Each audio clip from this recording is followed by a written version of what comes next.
this series of tutorials we're going to be looking at some of the frog bricks you can use to create a simple web page in Frog. The first brick we're going to look at is within the Common tab at the top, and it's the Boxes, Margins and Background Images brick. To use this, simply click and drag into the red area. The red area is the active area where you can drag and drop more bricks as you need them. This brick aims to give you a margin around an object, or a border, or a background image to your page, or to a section of your page. For this example, I'm going to be using it as the main background for my page. Once you've dragged and dropped this brick in, simply double click, and then you get some more settings come up. The border setting says whether you want your box to have a border or not. In this case I don't, it's a background image. If you did, you'd simply tick that box, then you'd click the border colour, and you could select your colour. I'll explain more about the colour palette later on. The background colour is what I want to change on mine. So I click the box next to background colour, and I get the colour palette show up. This gives me a variety of colours that I can choose from. Also, if I know the hex code of the colour, I can type that in there. There are also 3 colours at the top. Now these colours are the 2 MPS colours of purple and yellow, and also the grey colour is the colour that is used for the headings on your subject sites. I'll explain more about that a bit later on. In this case, I'm going to set my background colour to the Moseley Park yellow. Once I've selected it, and click OK, and that's set.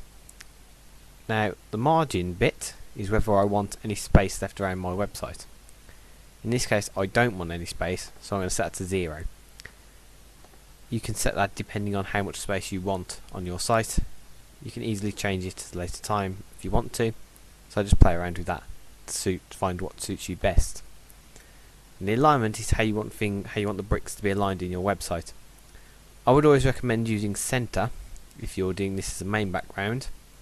If you're doing this as a section, it depends where you want the sections of your website to be. Again, because I'm using it for a background, I'm going to use center. This is all the settings I need to change, but I'm just going to show you the settings in the Advanced tab at the top.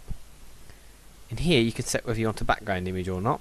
This will replace any colour, and you can set your image by clicking on the 3 dots button. We'll then bring up the file uploader.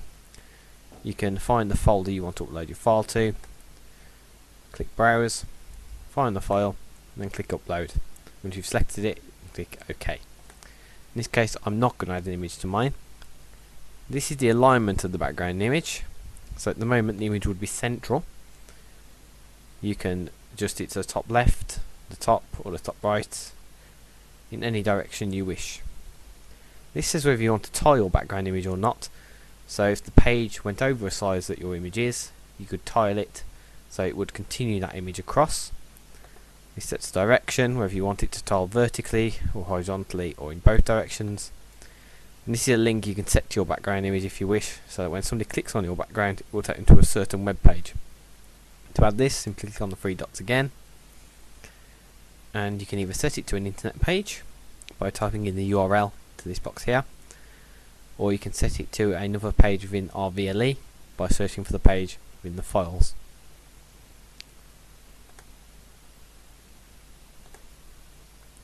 Once you're happy with all your settings, simply click OK. As you can see, I've now got a yellow box.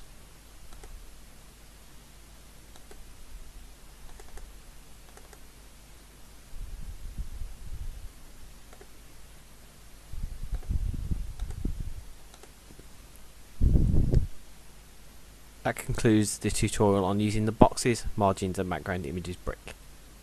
Next tutorial will be looking at the column bricks.